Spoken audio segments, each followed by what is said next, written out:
Listen, O isles, unto me, and hearken, ye people from far. The Lord hath called me from the womb, from the bowels of my mother hath he made mention of my name. And he hath made my mouth like a sharp sword, in the shadow of his hand hath he hid me, and made me a polished shaft, in his quiver hath he hid me. You are listening to the Shannon Davis Podcast.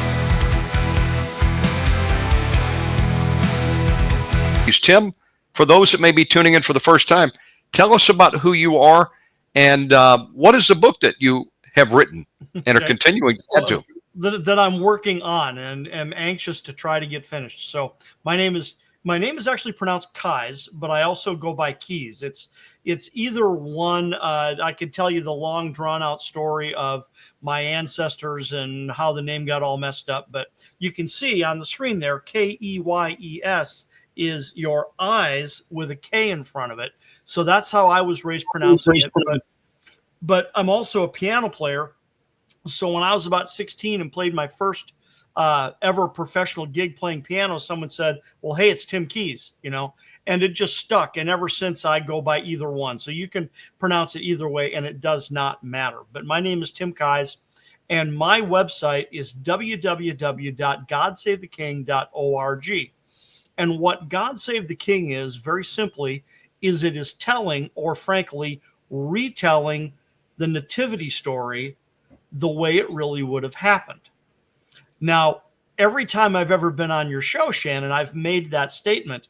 And frankly, part of what I want to do tonight is I want to engage you and play a little thought experiment, because what I want to do is demonstrate to people the sentence I just said, because I've been doing this for so long, right? Shannon, I've been working on this project for over 35 years. So if I'm telling, or frankly retelling, the nativity story the way it quote unquote really would have happened, what am I implying by that statement? Well, that we haven't been told the whole truth, and actually we've got a skewed version of history, don't we? Exactly. So there's something amiss. There's something not quite right. If I have to engage in 35 years of research to discover what the nativity really looks like, that is implying that there's something going on, and that the traditional nativity story that we are used to hearing every year about this time of year. So this is a great time to have this conversation, that every year we hear this traditional nativity story. And frankly, what has happened is it's kind of taken on a life of its own.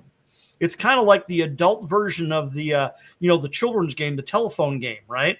Where you get kids in a circle and you have them whisper a couple sentences to each other and it goes around the circle. And by the time it gets back to the beginning, it's nothing like it started like, right?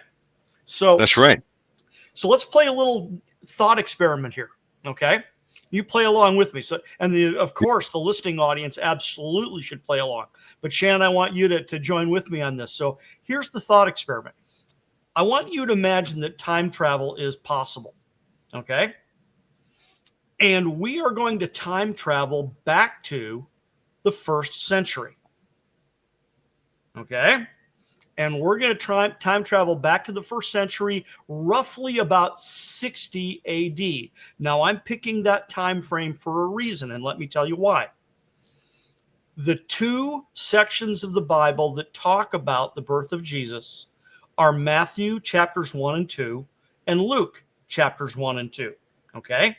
And these are known as the infancy narratives. They're the only parts of the Bible that talk about the birth of Jesus. That's it, right? So the writer of Matthew is Matthew. The writer of Luke is Luke, right? We also are aware that Luke wrote the book of Acts, and we're aware that he finished the Gospel of Luke before he wrote the book of Acts. And when you read the book of Acts, you can cross-reference it against historical records and realize that, Paul died probably in about 67 AD. And therefore, that puts writing the book of Acts in about 62 AD.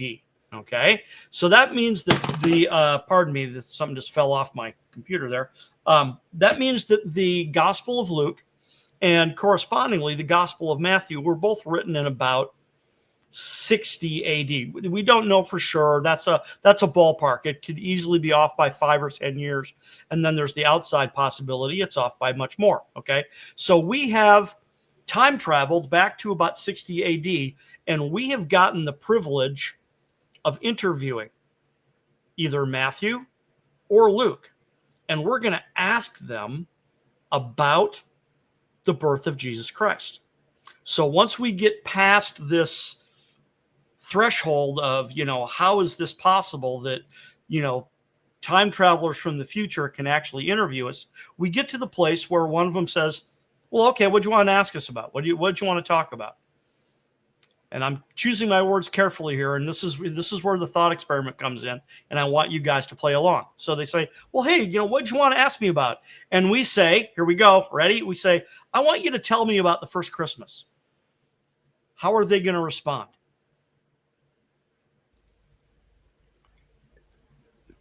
That's a good question. Right? Right. It's not going to be question. It's a loaded question, right? They're gonna look at you, and they're gonna look at you and me, who just said, "I want you to tell me about the first Christmas," and they're gonna say, "The first what?" Right. The what? The first Christmas? What's that? What's Christmas? I don't know what that is. Okay. Yes.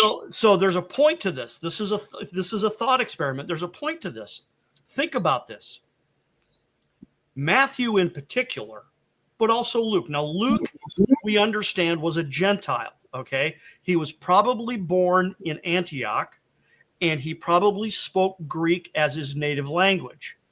But Matthew, we know, was Jewish, okay? And these two men lived during what is commonly referred to as the Second Temple era. Okay. The first temple was built by Solomon, and then it was destroyed by Nebuchadnezzar. And then you had the captivities.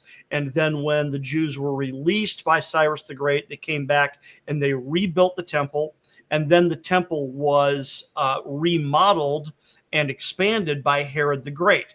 So this is referred to as the Second Temple. And then the Second Temple was destroyed in 70 AD. So that period of time is known as the Second Temple era, right? So Matthew, and also that means Mary, Joseph, Jesus, the rest of the 12, they were Second Temple era Jews, okay? So that also means that the Bible, with the exception of Luke, basically, or the New Testament, I should say, is a better way of phrasing it, the New Testament was written by Second Temple era Jews, with the exception of Luke and Acts. So what this tells us is, number one, the Bible is an ancient book. Okay, it's at least 2,000 years old, rough terms, round numbers, right? 2,000 years old. It is also a foreign book. It's foreign to us. To us, it is ancient and it is foreign. And it was written by Second Temple era Jews, primarily to Second Temple era Jews, because the majority of the early Christians were Jews. Now, when Paul stepped in and adopted his ministry, then he started preaching to Gentiles. So very quickly, it did include Gentiles. But my point is this, is that the authors were ancient foreign authors from our perspective. And their audience was an ancient foreign audience from our perspective. Okay? Now, some people might squirm a little at this, but there's nothing wrong with what I'm about to say. What that means is, because I was actually taught this in Bible college. I was taught it the other way around. What that means is the Bible was not written to us. It was written for us, but it wasn't written to us. It was written to an ancient foreign audience. So if we want to understand it, we've got to understand it from an ancient foreign perspective. We got to put on the viewfinder of what would this have meant to a Second Temple era Jew. And that's why we played the thought experiment that we did, is because if we were to time travel back and actually have the opportunity to interview Matthew, and then we tripped over our words and said, well, Matthew, I want you to tell me about the first Christmas. Like I said, he would be going, the what? What's that? I don't know what Christmas is. Oh, I want you to tell me about the nativity. Oh, okay. That I can do. That's different, right? And there's a reason I'm doing this, is because now when you go back to what I said about my project is telling or retelling the nativity the way it really would have happened. And the reason that's necessary is because over the years, the story has developed, like I said, kind of a life of its own, to the place where we now have this story that's conveniently packaged, and we break it out once a year and we tell it, and then we put it back in its package and we put it on a shelf until next year, right? But the reality of it is that the real nativity story is this. For one thing, it is so epic. It's not this quaint little story about two poor people who traveled from Nazareth to Bethlehem, and Jesus was born in a stable. I mean, it is so littered with errors that it's not even funny. So Yes. what I want to talk about tonight is, see, I would much prefer to spend my time describing what it did look like than to harangue about what it didn't look like. But tonight we're going to make an exception. We are going to take a look at what didn't it look like? What's wrong with the traditional story? And how did we get the traditional story? Where did that come from? How did that happen, right? So what we can do is we can kind of wind the tape backwards, so to speak. And when there was a document that was written sometime between about 150 AD and about 250 AD. Okay. 150 at the very earliest. It couldn't have been written earlier than that. It couldn't have been written later than 250 AD. We can tell by the text, right? We can tell by how the language was used, what era it comes from. Okay. So, and then if you do a little fine tuning on the research, you begin to realize it was probably written 190, 200 AD, right around the end of the 2nd century AD. And this document is known as the Proto-Evangelium of James. Now, it's a big fancy word, and there isn't a test. You don't need to memorize it, but it's called the Proto-Evangelium of James. And what it is it's the oldest existing record, other than the Bible itself, of supposedly what the nativity looked like. And frankly, this is the source where we get all this extraneous information. And part of what it demonstrates to us is it shows us, frankly, how quickly error can creep in. Because the records of what the nativity really looked like, that's Matthew and Luke. That's it. Those are the records we have. But here we have a document only a couple hundred years later, which frankly is plenty of time for error to creep in, that teaches us some really, really bizarre stuff. So we're going to cover some of that. And then I also want to jump forward about another 1,000 years and talk about an event in the history of the development of this traditional story that we're familiar with, that kind of shows us where it came from and how we got the story that we got. But I want to start with this Proto-Evangelium of James. Now, one of the things you'll notice is it says the Proto-Evangelium of James. Okay. Now let me use my own computer here for a second and grab my notes. I want to read you the actual very last sentence from the Proto-Evangelium of James. Now, you can go online and you can find the full text, and you can read the full text in about 20 minutes. It doesn't take very long to read the whole thing. It's really not all that long. But if I want to find this here because I want to read it to you. There it is. And if you're just joining us, we're live with author Tim Keyes, GodSaveTheKing.org. Join us on YouTube. Tim, back to you. Okay, so this is what they call chapter 25, verse 1 of the Proto-Evangelium of James. Now, chapter 25 is only one verse long, and it's the very last verse in this document, and it reads, "Now I, James, which wrote this history in Jerusalem when there arose a tumult when Herod died, withdrew myself into the wilderness until the tumult ceased in Jerusalem." Now, I just realized when I read that it's not exactly what I wanted, but it's close enough. This James that is referenced here in the title of this book claims to be the brother of Jesus. Okay, now we know that Jesus had a brother named James. We are aware of that. He's recorded in the Bible.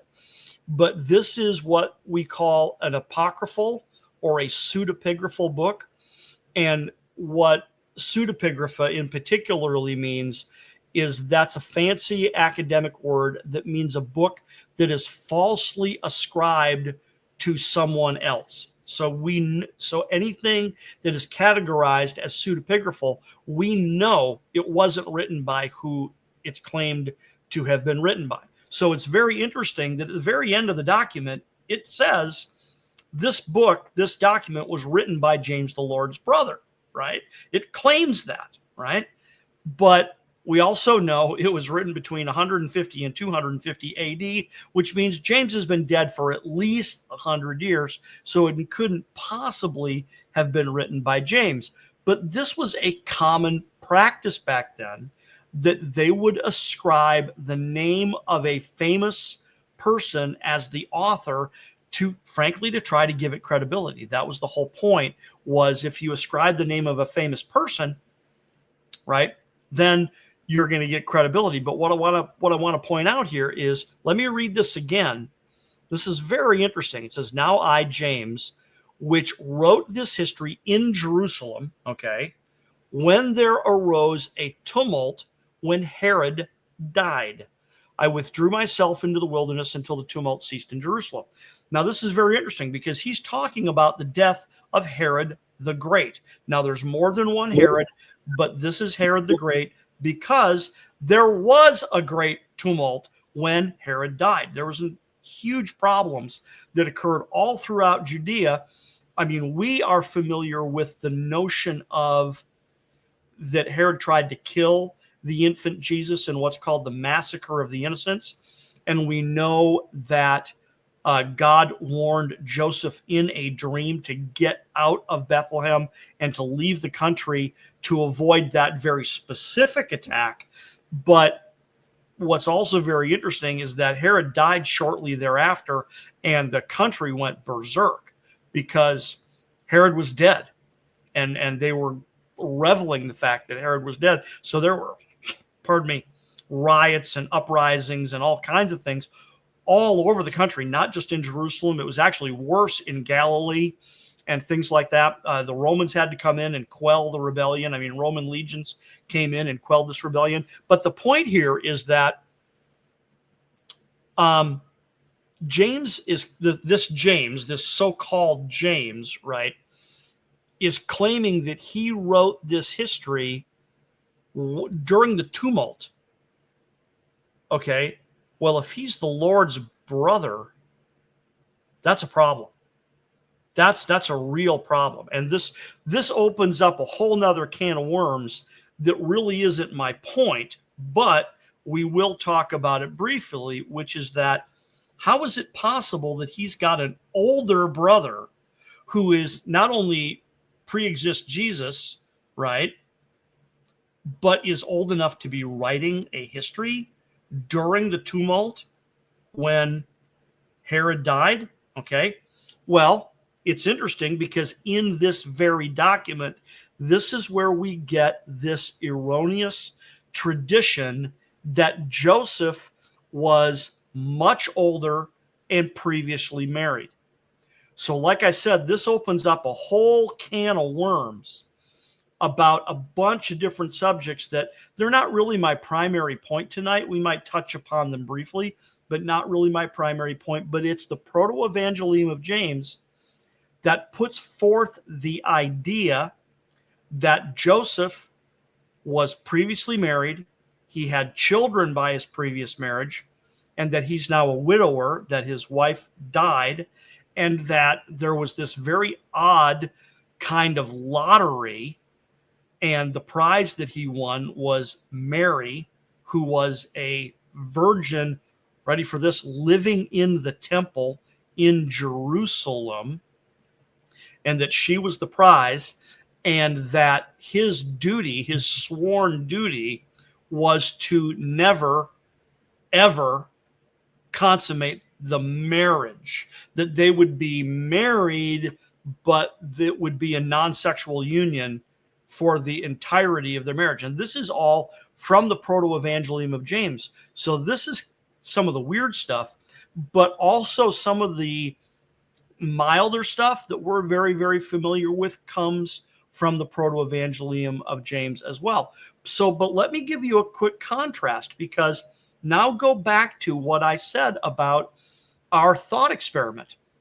If we traveled back to the first century and we were able to interview Matthew or Luke, and we were to turn to them and say, hey, I want you to tell me about Joseph, right? Or for that matter, what if we could actually go back and interview Mary or Joseph? That would be even better. But I'm picking on Matthew and Luke because they wrote these gospels and these narratives, right? So if we were actually able to go back and travel back and speak with them and interview them and say, hey, I want you to tell me about what the nativity was like. And we were to say, well, hey, what about this lottery? What about this lottery with all these widowers in and around Jerusalem, where, you know, they basically drew lots, is kind of what it boiled down to. And that the prize was a very young virgin woman living in the temple, living within the temple districts in Jerusalem, right? I would venture a guess that we would get more raised eyebrows and weird looks from Matthew and Luke, that they'd be going, what are you talking about? I have no idea what you're talking about, because remember, the Bible, the scriptures, right? The Gospel of Matthew, the Gospel of Luke are written during the Second Temple era to primarily Second Temple era Jews. And then that audience did start to grow, right? But what's very interesting about the proto-evangelium of James here is it was clearly written by a non-Jew. And that's a huge, big part of the problem right there. When you read the document carefully, what you very quickly start to realize, and you can read this in simple commentaries. I mean, you could look this up online. Anybody listening to me right now, you don't have to take my word for this. You can look this up online. You can go to any simple commentary about the proto-evangelium of James. And as you read it, they're going to say, oh yeah, the writer of the proto-evangelium of James was clearly not Jewish or a Christian of Jewish origin. Okay, this is clearly he's clearly a Christian. He's clearly a believing Christian, because he cites, here you go, he cites the Gospels. He even quotes them, right? That's part of how we know when it was written, is because this had to have been written during a time long enough after the events that the Gospels of Matthew and Luke, both of which he quotes in this document, they've been around long enough that they're common knowledge. Okay, so that's another very interesting piece of the puzzle here. But when you read the scriptures and when you know anything at all about Jewish traditions, Jewish wedding customs in particular, Jewish wedding customs is a very fascinating study to do in light of the nativity, because it's there. It's woven into the fabric of the text in a way that it's not staring you in the face. It's kind of behind the scenes a little bit. But if you know what to look for, it's right in your face, because once again, using the exact same principle, right? If we were to travel back in time to the 1st century AD, and now, oh yeah, we're going to interview Mary and Joseph, right? And we say, hey, I want to know what your wedding looked like. Well, it's not going to look like anything we understand. It's not going to look like a modern Western wedding. It looked very, very, very different, and it looked completely different from what is described in the Proto-Evangelium of James, because once again, Joseph and Mary were Second Temple era Jews. They would have had a Jewish wedding.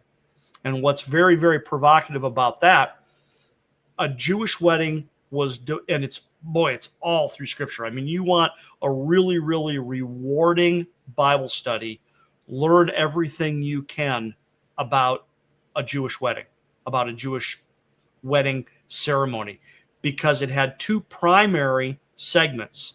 Segment number 1 is the betrothal. It's where the bride and the groom commit themselves to each other. A marriage contract is written and read, and then a covenant is cut by drinking wine. They drink wine to seal the deal. So what would have happened, this is very interesting. This was a day and time of arranged marriages. So let me go there for a second, because this is a lot of fun. When you think about this, Nazareth was a very, very small village, very small village. Probably no more than, if I'm generous, no more than 1,000 people. Realistically, somewhere between about 400 and 600 people. That's it. It's a small little village. So if you do the demographics of a small village like that, how many young men and young women of marriageable age are going to be living there, right? Because when we're introduced to Joseph, see, this is very interesting. See, the Proto-Evangelium of James has all of this happening in Jerusalem, by the way. It doesn't mention Nazareth. It mentions Jerusalem. It says that Joseph and Mary were married in Jerusalem. Well, that's not what the Bible says. It doesn't harmonize with the Bible at all. Bad, really bad, right? So when we're introduced to Joseph, we are told that he is a young man of the tribe of Judah living in Nazareth. Okay, well, that should cause you to get the question mark over your head. How does a young man from the tribe of Judah come to live in Nazareth? But there's actually an extremely reasonable and logical answer for that if you dive into the history of what happened. Okay, so here we go. We're contrasting a little more with what did happen. What did it look like, right? Because if you go backwards in Jewish history, from the time of Jesus' birth, if you go back about 150 years, most of us are aware, at least a little bit, about this little thing called the Maccabean Revolt, right? The Jews were being oppressed by the Greek Empire and this priestly family.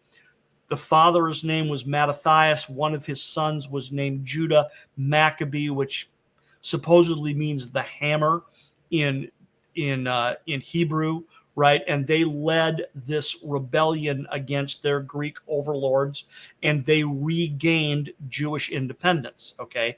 Now, they were from a priestly family, but they became de facto royalty, kings, for lack of a better word, right? Now, initially, they didn't call themselves that. They simply said, well, I'm the high priest. But the high priest at that time had civil authority as well as religious authority, so they were a de facto king. Well, after a handful of these Maccabean / Hasmonean, different word means essentially the same thing. After a handful of these high priests, one of them came along that finally called him. He just went ahead and said, look, I'm king. And he called himself king. And that was King Aristobulus I. Judah Aristobulus I, a Hasmonean king. He reigned for 1 year. he was sick. He had apparently some type of like stomach cancer, and he reigned for 1 year before he died. But during that 1 year that he reigned, and this goes, it was happening before and it certainly happened after his one reign, but we can point to him specifically that he annexed Galilee. Ready? He annexed Galilee because the kingdom of Judea that the Maccabees won back was tiny, tiny, tiny little dot around Jerusalem, about 20 miles around Jerusalem, and that's it. Okay, that max, right? So they were expanding their territory, and that's what these Hasmonean kings had been doing for several decades now, is they were chipping away at making the land, getting the land back to the land grant that had been given to Abraham and that had been accomplished by David. They wanted to get the land back to the size of that kingdom. So they had annexed several territories that they had lost over the centuries. And now they annexed Galilee, and here you go. They encouraged devout Jews who lived in and around Jerusalem to migrate. Pardon me. I'm getting over a cold here, so pardon me if I cough. Might need to mute me if I get really bad. Anyway, but Aristobulus annexed Galilee and encouraged devout Jews from in and around Jerusalem to migrate to Galilee to re-Judaize the region, to make it Jewish again. So isn't this interesting? Because now that you know that, oh, well, that makes a whole lot of sense. How did a young man from the tribe of Judah happen to live in Galilee? Well, did his ancestors move there a generation or two earlier because they had been encouraged to by the king? The king said, yeah, I want you to go back to Galilee and repopulate it and re-Judaize it. Now, what's also very interesting is that Nazareth was a very new village. Okay, there's actually a big conspiracy out there that tries to say Nazareth is an invented town, that it didn't exist at the time of Jesus. But that's because it was so new at the time. Lots of people simply hadn't heard of it yet. As a matter of fact, it's highly probable that Joseph and Mary's parents were the pioneers that planted the village of Nazareth. It's very possible. And the word Nazareth, its root means the branch. And I can't prove this, but it's my suspicion that the town of the branch was actually founded by members of the tribe of Judah and the house of David deliberately so that they could preserve the Davidic bloodline, because they knew that a Davidic king had to come from somewhere sometime. So what smarter way than, number one, to get away from the corruption that was going on in Jerusalem, because it was very significant, to get out of Dodge, move to what appeared to be the backwater of Israel, go up north, and found your own little village nestled in the hills of Galilee, and where you know everybody and you can preserve the Davidic bloodline. So all of that to say that Joseph and Mary's parents most likely knew each other very well, because it's a very small village. The likelihood that the marriage between Joseph and Mary had been planned since they were little tots, is high, right? They probably knew each other their entire lives, most likely, right? And it's from the proto-evangelium of James that we get the extraneous idea that Mary was very young. Now, they did marry young, both men and women. But the proto-evangelium of James will try to make you believe that Mary was like 12 or 13. I mean, way, way too young. Reality of it is she was probably 18 or 19. And Joseph was probably 20, 21-ish. Right around there. Standard age for young people to get married at that time. But the marriage would have been arranged by their parents, by Joseph's parents, and then by Mary's parents. The fathers in particular would have gotten together and they would have written this contract that explained the expectations of who was to do what and when and stuff like that. There was a lot of money exchanged, believe it or not. I won't go into all the details, but there was a substantial amount of money that was exchanged in a Jewish wedding in light of the gifts that were given, by the groom to the father of the bride, and then by the father of the bride to the bride, and then from the groom to the bride. There's a lot of expensive gifts that were exchanged, a lot of money exchanged, because what this was really an alliance between two families. But the point being is that at the betrothal, which would have been the first half of the Jewish marriage ceremony, it was the contractual, legal component of the marriage. They would have written a contract, they would have read the contract, and then they would have drank a cup of wine to seal the deal. And then, you ready for this? Joseph would have gotten up and walked off, because that's what you did.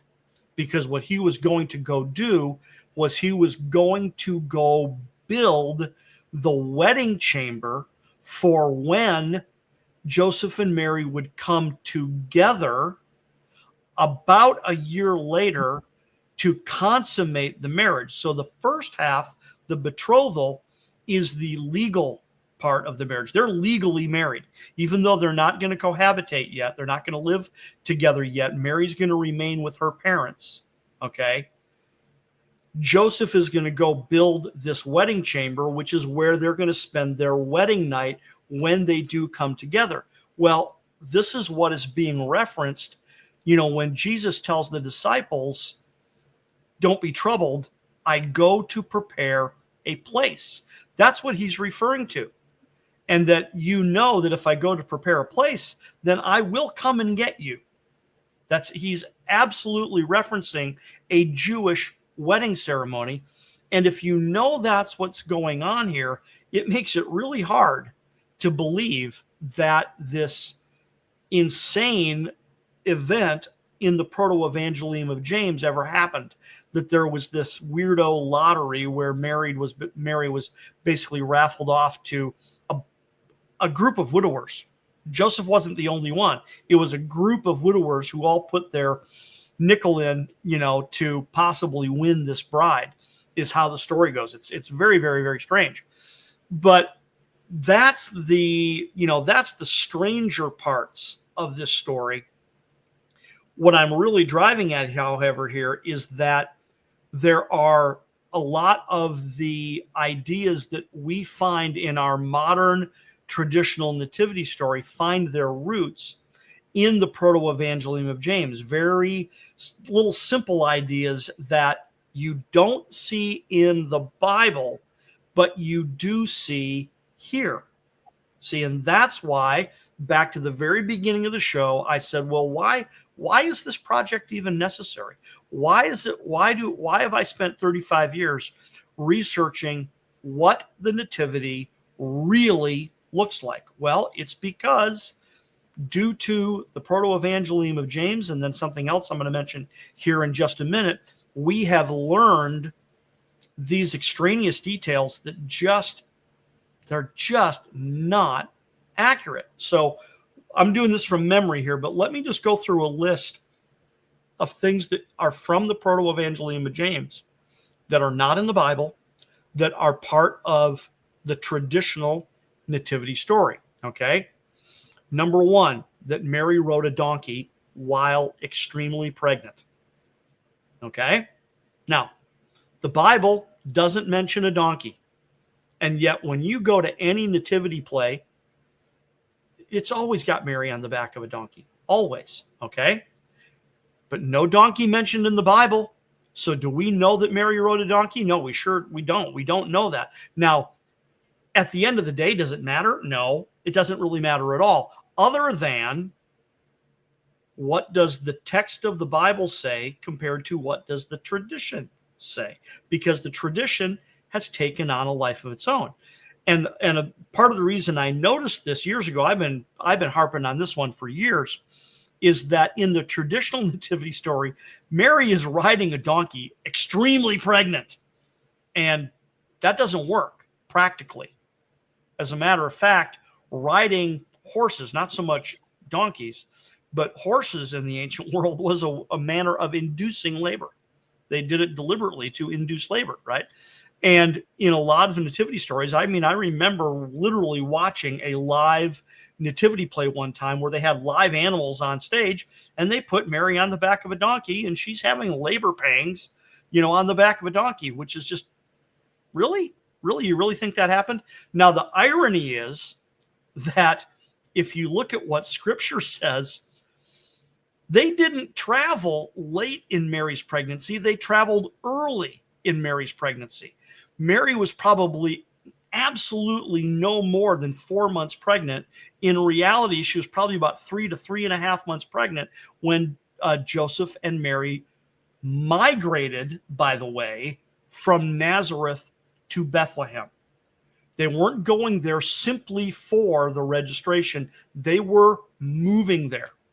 They were leaving Nazareth and going to Bethlehem, and they had no intention of going back to Nazareth. That came later.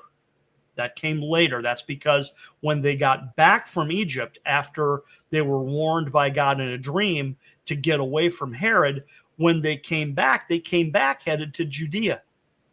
And when they learned that Herod's son Archelaus ruled in his place, that's when they decided to go back to Nazareth.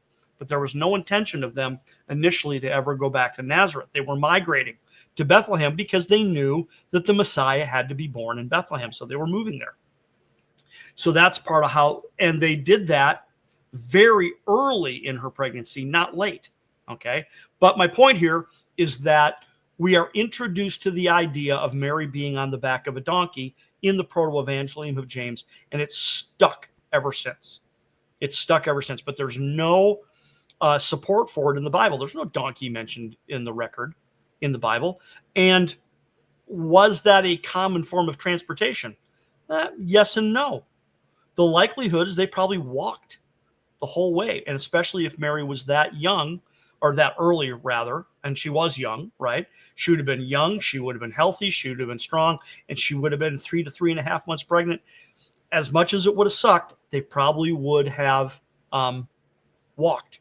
Interestingly enough, total side note, I was at physical therapy today for something that I'm dealing with, and the physical therapist was working on a patient next to me, and they were sharing stories, and two women, okay?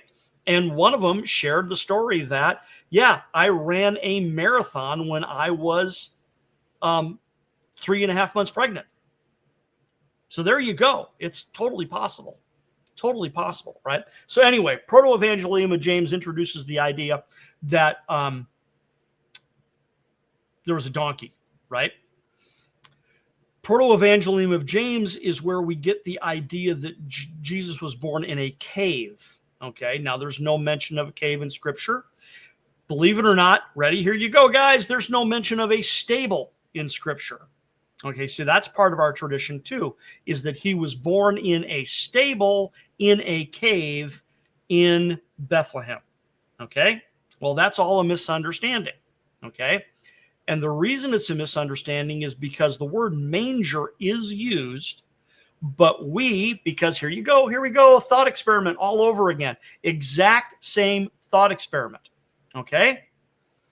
When we think, because a manger is a food trough for animals. That is accurate. Okay? But it's not a modern Western manger. It's an ancient Jewish manger. So where was the manger in ancient Jewish culture? Ready? The manger was in the living room. And you're going, what, Tim? And yep, you heard me right. The manger was in the living room. You would have a large one-room house. At one end of the large rectangular room, they would dig down into the earth and make a recessed area about 2 feet deep, and they would create a ledge. And then the area that was deep, that's where you kept the household animals, the donkey and the goat and the cow and the stuff. And you kept them in that recessed area, and then you dug a trough into the ledge. And that's where you put the food and the water. Tim, that's interesting. Pardon me? That's interesting you said that, because my wife, Narita, is of the Batak people, Batak tribe here in Indonesia.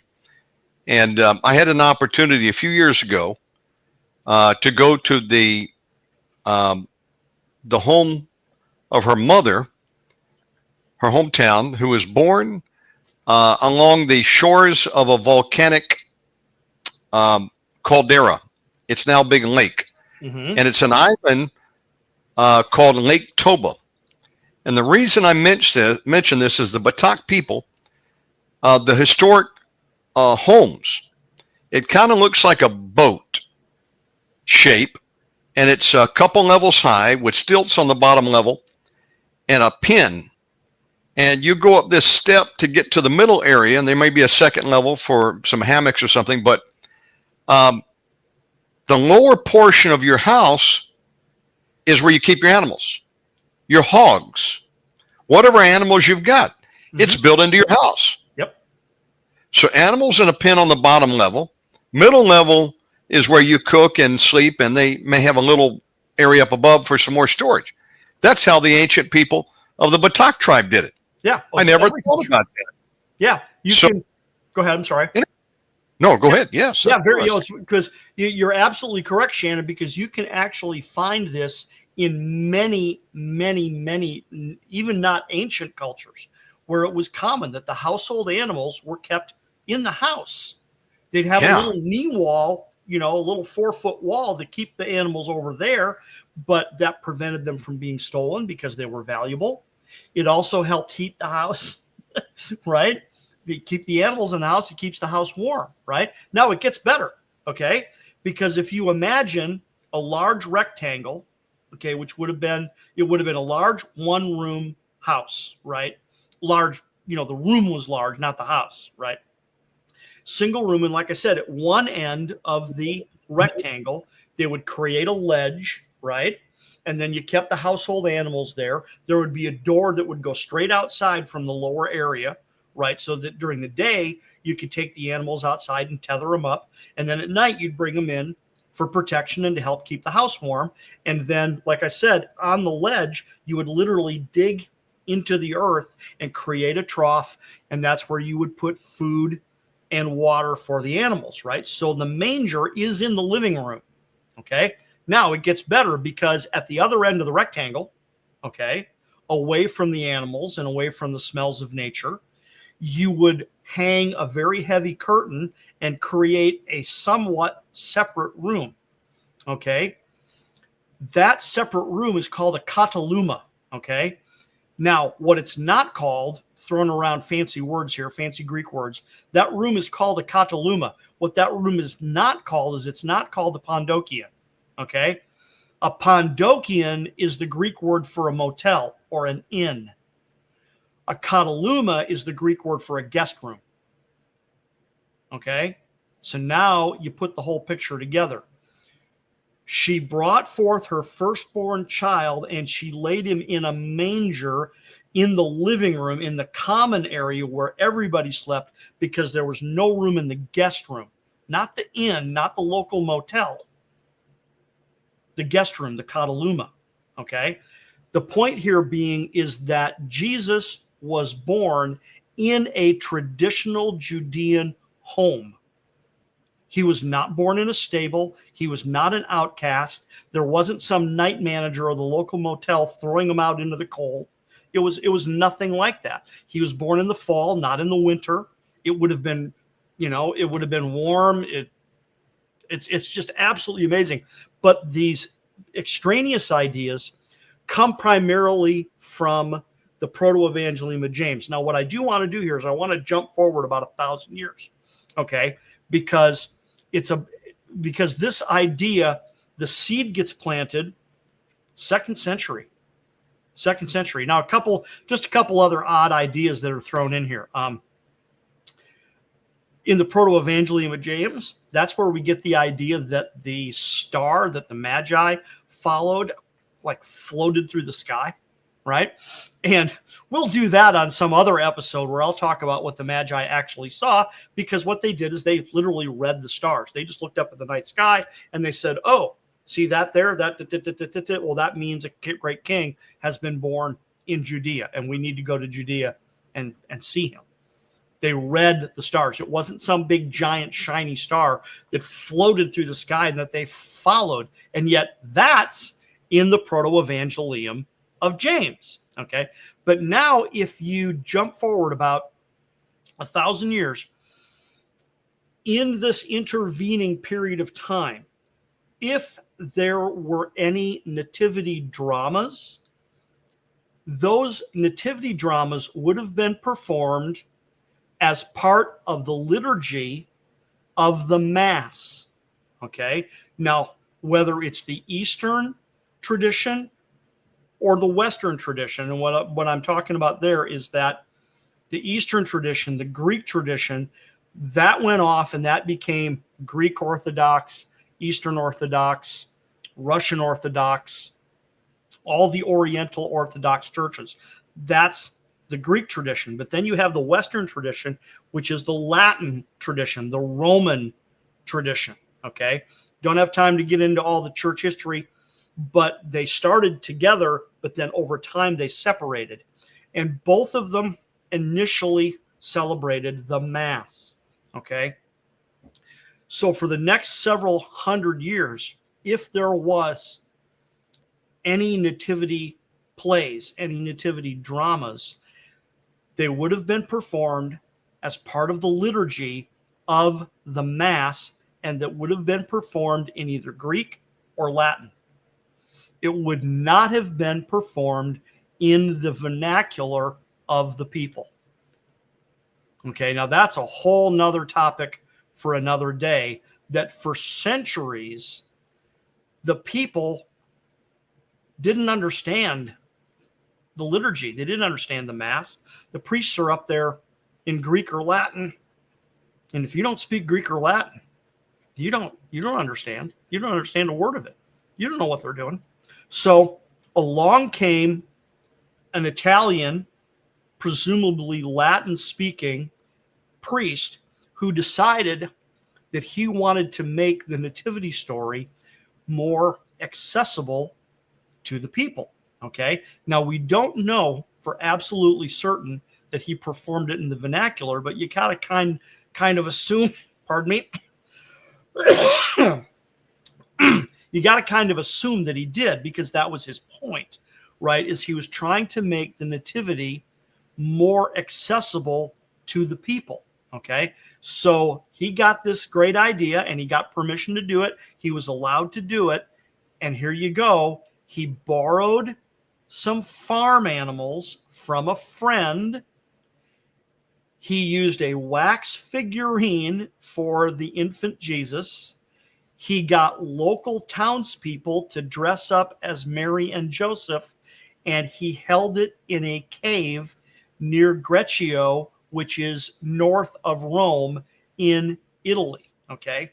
And I don't have the date memorized, but I have it in my notes, so it can take a second here and I'll look it up. 1223. So in 1223, this priest, who I'm going to give you his name in a second because you're going to recognize it, this priest performed the first nativity play in the language of the people for the laity to help them understand. Okay. This priest was Francesco d'Assisi. In other words, St. Francis of Assisi. So even if you don't know anything about him, you've probably heard that name, St. Francis of Assisi, who is the founder of the Franciscan order of the Roman Catholic Church, is credited being with the first man who ever developed a live nativity play with the animals and the actors and a wax figurine of baby Jesus and stuff like that. Now, it's very interesting because Francis of Assisi, like I said, after whom the Franciscan order is named, he took a vow of poverty, and therefore the Franciscan order takes a vow of poverty, and therefore he taught that Joseph and Mary were very poor. But that's because that's what he wanted to believe. It's not that's because that's what the Bible says. It's because that's what he wanted to believe. So this is just, unfortunately, this is just another example of how these erroneous details get wrapped into the story without people really doing their homework. Because you got to think about it here. Joseph and Mary, if what I'm saying is true, their ancestors migrated to Nazareth, migrated to Galilee, and founded the village of Nazareth for the purpose of protecting the royal line, the royal bloodline, because they knew the Messiah was coming one day. Was it in their lifetime? Did they know? But they're protecting the royal bloodline. Joseph and Mary were both, not just Joseph, Mary was too. Both Joseph and Mary, because you can read it in their genealogies, one in Matthew and one in Luke, right? They are both from the tribe of Judah and the house of David. This means they are royalty.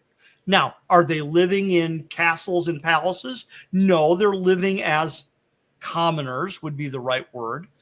But Joseph, remember, Joseph was a tekton, okay? Poorly translated carpenter. A tekton was a builder, okay? So Judea, wood is one of the least common building materials in Judea. The most common building material is stone. So tektons worked in stone and metal and wood, but they worked primarily in stone. And isn't it interesting to note that Jesus didn't teach any parables about woodworking, but he did teach parables about stoneworking? Okay, so what was he taught by his father? He was taught to be a builder, okay, not a carpenter, a builder, okay? But what that means is about 4, 5, 6 miles northwest of Nazareth was a town called Sepphoris. Sepphoris was the capital of Galilee. Sepphoris is the city on a hill referenced by Jesus, as a matter of fact. That's what Sepphoris is. And they would have had a ton of work, an absolute ton of work in Sepphoris. And yes, Herod practiced confiscatory taxes. So, I mean, they got just ripped off when it came to their taxes. But the point being is that Joseph would have been very gainfully employed, and so would have Jesus. Okay. So were they rich? No. Were they dirt poor? No. Okay, not accurate. But my point here is that this is just a few examples, because we could do this all day long. This is just a few examples of how these erroneous details get wrapped into the story that we have become familiar with, because people just don't do their due diligence and contrast it with Scripture. And here you go, learn about what the text would have meant to a Second Temple Jew, not to someone who lives 2,000 years later halfway around the world and has no context for what that would have looked like. Tim, this is fascinating. I certainly want to hear more. We're live with Tim Keyes. He is the premier researcher on this topic. Tim, I want to do an experiment. We've got like 7 minutes left. Let's see. I want to take my time here for a second, and I want you and I to look at this photo. Okay, hang on a second. Okay. How do I turn off our cameras? Well, I thought I could. Oh, wait a minute. Wait a minute. I know what I got to click down in the corner there and remove them. Oh. Well, I'm not sure. Okay. Well, you can see, do you see part of the background? A little bit, yeah. This is the houses you were talking about, right? Yes, sir. So this is a Batak house, but it's kind of shaped like a boat, And down here, if you look at the one on the far right, you'll see like the steps and some logs, and it's a cage. That's where they put their pigs. Yep. So imagine you got to sleep with an oink all night. Now, of course, Mary and Joseph wouldn't have had that problem. They wouldn't have had any pig down there. They would have had something else, right? Mm-hmm. So thank God for that. But it's an amazing way of life to think about. You have everything contained, mm-hmm. and that's the way they lived. Pretty neat culture. In fact, when I went to Lake Toba, I loved it so much. We were going to try to salvage one of these houses, which was the homestead of her mother, but one of her sisters or brothers claimed it for himself, and we'd have to build one from scratch. But I don't know, be kind of a cool holiday house. Tim, I want you to get me a date for December, and let's continue this teaching. This is amazing. There's so much more to talk about. Yes, there is. Like December 31st. Mm-hmm. Was that the date of Jesus' birth? No. December 25th, you mean? I mean, it's going to be December 25th, pardon me. Yeah. We've been taught that. Mm-hmm. And we've got these pictures of how it was, but that's not accurate. Correct. We need to know the truth, because the world will challenge you and I on this. Mm-hmm. And you and I have some wrong ideas about history, and how are you going to respond? And people are, ripped apart in debates over the faith, and they say, well, the Bible isn't true. Of course it is. But sometimes we can interpret some of it based on traditions rather than going back to the text. I will say this in closing. Are you aware of the discoveries that have been recently made in like the last decade of actual Hebrew manuscripts of the New Testament? Now, it was long taught that the New Testament was all written in Greek. That's what they're still teaching today. Mm-hmm. But there's another narrative coming out that maybe not so fast. Yes, some of the books. But in fact, almost the whole New Testament has been discovered. Mm-hmm. Original Hebrew, when I say original Hebrew, not the original manuscript, right. But Hebrew text, just like the Greek text. Mm-hmm. And just about all the New Testament is intact. Right. And now there are some that are clearly translations mm-hmm. from Greek and Hebrew. Yes. Mm-hmm. But I'm talking about straight Hebrew text. And there's a guy named Dr. Miles and Nehemiah Gordon, a number of these researchers that have been bringing this out. And they've just produced the entire book of Revelations in Hebrew. Now, this is something to be interesting to study and see how it compares with the Greek. I don't believe there's any salvation doctrinal differences, but there seems to be some evidence building that we probably had a lot of it in a Hebrew that was then translated to Greek, which has then been translated to English. And, there's more research that's got to be found, but there's actual texts that have been coming out of some of the major universities in the world that had been there a long time. They even found some of these in the Vatican's trash bin. Oh, of course. It's another term for it. It's an area where they find manuscripts and they don't have the complete book, and so they just put it in a holding bin, if you will. Right. Mm-hmm. Mm-hmm. It's just fascinating research, and I'm curious for myself what we're missing. Right. They spoke Hebrew. May I? If you go back to the disciples, did they all speak Greek? Now that was a trade language. No, they spoke Estrangelo Aramaic. Right? Yeah. But did they not also have Hebrew at that time?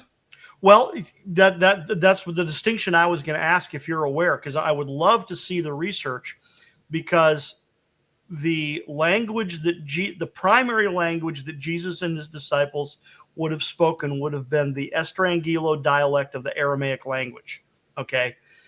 It is a kind of Hebrew. Okay. So now Aramaic texts, we have done amazing work in the recovery of Aramaic texts. So I'm curious, in light of what you just said, if we actually found like classical Hebrew text, because it is a little different than Aramaic. So that could be extraordinary. Because I have heard it said that there are Hebrewisms that you can clearly see in the New Testament that were translated into Greek, and sometimes they don't translate that well. No, they don't. And then on. So where was the Hebrewism? What was the origin of that? I've run out of time, but I'm going to send you something to take a look at. Please and do. I'm following this very closely because this would be interesting to find a complete Hebrew Bible. There are basically copies of most of the New Testament sitting over in the Hebrew University in Hebrew. Now, that's interesting.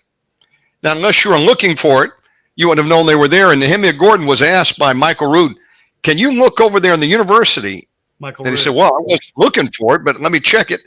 And he comes back on that a lot.